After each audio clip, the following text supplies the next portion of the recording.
Salut et bienvenue dans Agikna et aujourd'hui on va parler de la série Riverdale.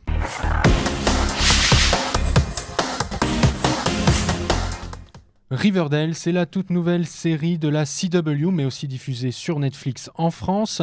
Le pilote est diffusé il n'y a pas longtemps. On a pu le voir à la rédaction. Déjà toi Sylvain, tu as pu le voir, tu vas nous partager tes impressions. Salut. Et pour confronter ton avis, je suis avec Aubéry de la rédaction de Pure Break. Salut. Donc Riverdale, une série qui a été créée par un scénariste de Glee. J'espère que c'est plutôt de bon augure. Hein. C'est mon avis personnel. Mais voilà, bon, avant d'entrer dans les détails, est-ce que ce serait possible l'un de vous de nous expliquer de quoi ça parle? Et ce qu'il faut savoir, c'est que Sylvain a un peu de mal avec le scénario. Ah oui, parce que alors, moi, quand il s'agit de raconter les scénarios, je n'y arrive pas. Donc, alors, ça va être compliqué. En gros, on est dans la petite ville de Riverdale, qui, un été, est un peu le théâtre. C'est une ville tranquille à la base. Voilà, c'est une petite ville américaine, tout ce qui est de plus classique. Mais un été, il y a un accident qui se produit. Il y a un des ados d'une famille influente et riche qui meurt.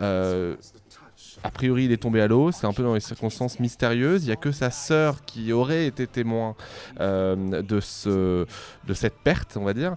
Mais évidemment, parce que c'est une série mystérieuse, derrière cette supposée mort, il y a tout plein de mystères qui vont être créés.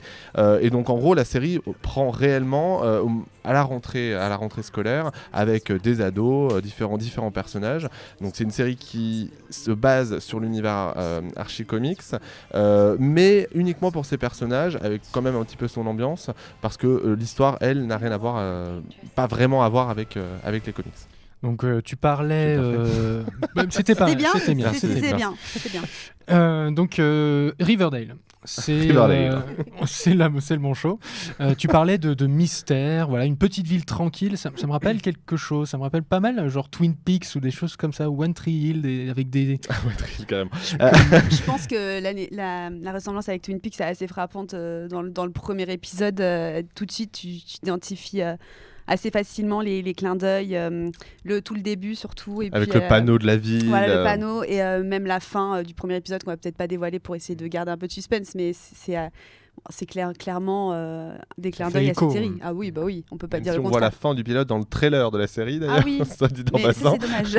Mais on parlait d'une série de la CW, c'est quand même une chaîne qui est très teenage. Voilà, est-ce que c'est justement une série qui s'adresse que aux adolescents? Alors déjà, pour parler de la CW, c'est une chaîne teenage à l'origine, mais depuis quelques années, elle a essayé un peu de partir plus dans du young adult avec Jane the Virgin ou Crazy Ex-Girlfriend, et elle s'est beaucoup plus centrée sur les séries de super-héros, voilà, avec toute la franchise Flash, etc. Donc ça s'adresse évidemment aux ados, enfin on peut pas dire le contraire, c'est une série avec des ados, sur des ados, stéréotypés. Pas mal de d'ados, romances. Voilà. Bah, après voir, en tout cas dans le premier épisode ça laisse entendre ça, mais après...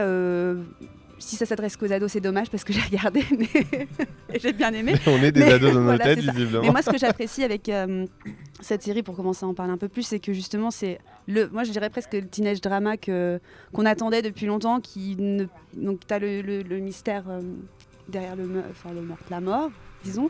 Mais c'est foncièrement une série d'ados. Tu n'as pas des gens qui sont loups-garous comme dans Teen Wolf ou qui sont vampires comme dans Vampire Diaries. C'est vraiment, un peu une série d'ados comme à notre époque. Un thriller adolescent. Voilà. Moi, ce que j'ai effectivement apprécié, c'est un peu ce retour du teen show que Gossip Girl et One Tree Hill à une époque avaient un peu magnifié, même si vous allez tous vous moquer de moi, parce que voilà, moi j'ai bien aimé ces deux séries, mais après la fin de Gossip Girl, clairement la CW est partie dans un axe complètement différent d'habitude, et avec Riverdale, même si bon, il y a un vrai thriller et ça ressemble beaucoup à Twin Peaks, on fait aussi pas mal la comparaison avec Pretty Little Liars, avec ce côté meurtre qui met en scène plusieurs personnages avec leurs propres secrets, et en gros je pense que là CW reprend un créneau que ABC Family, qui diffusait Pretty Little Liars, a abandonné en fait avec sa nouvelle chaîne, voilà. Donc c'est ça que j'ai apprécié, c'est ce retour, et on parlait de personnages stéréotypés. Le fait est que ce soit le scénariste de Glee derrière Riverdale, enfin un des scénaristes, ça ne m'étonne pas que les personnages soient stéréotypés, et j'attends de voir la suite pour voir si est-ce qu'ils en jouent ou est-ce que c'est vraiment sérieux. Si c'est sérieux comme dans Beyond, ok, ça va être nul, mais si c'est très exagéré, comme on a pu le voir dans le pilote, en tout cas ce que sous-entend le pilote, ça peut être vraiment très drôle. C'est difficile à dire, hein.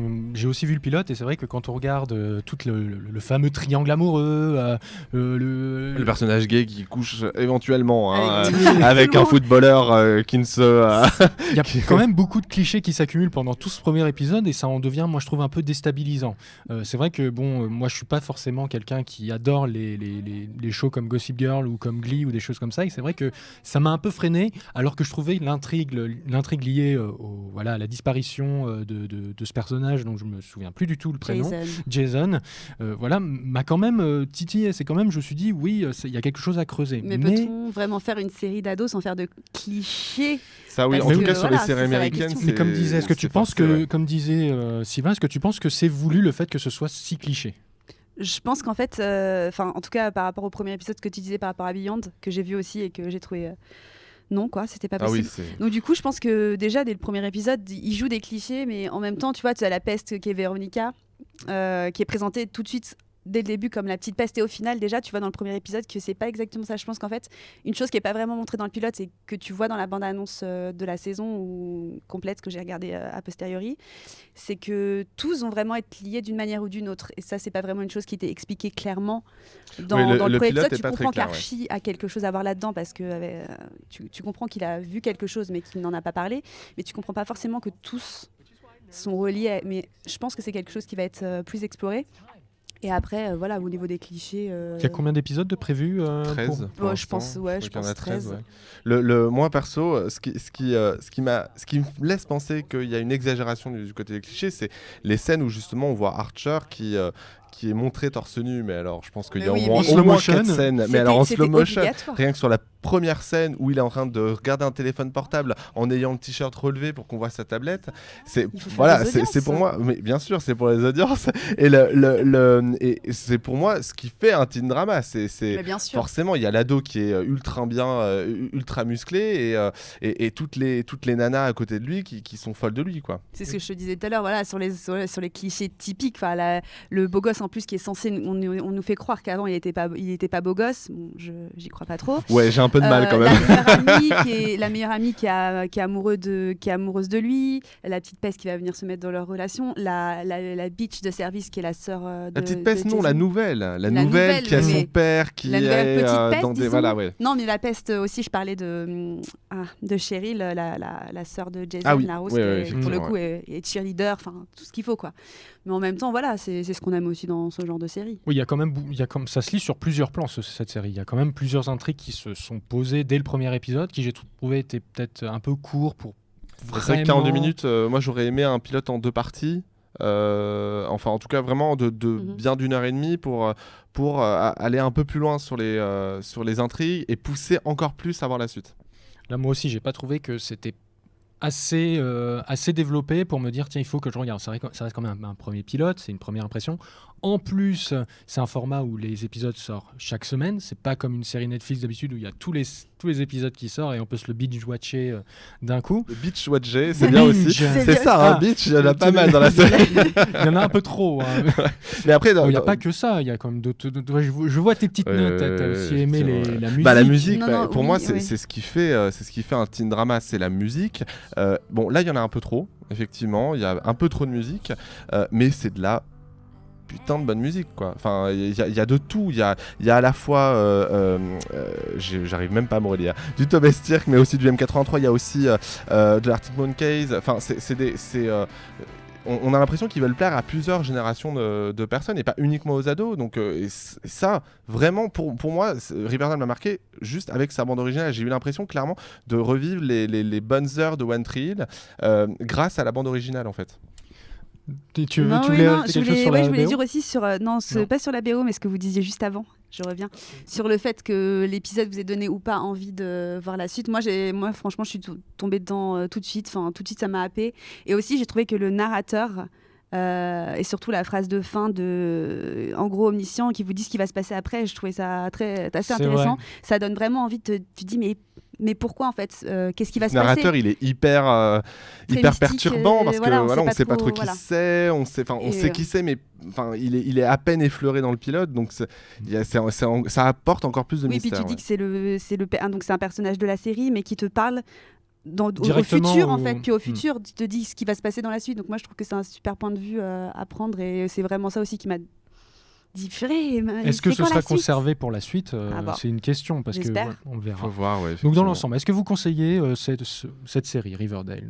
Bah oui. Oui. C'est simple. Eh bien voilà. Effectivement.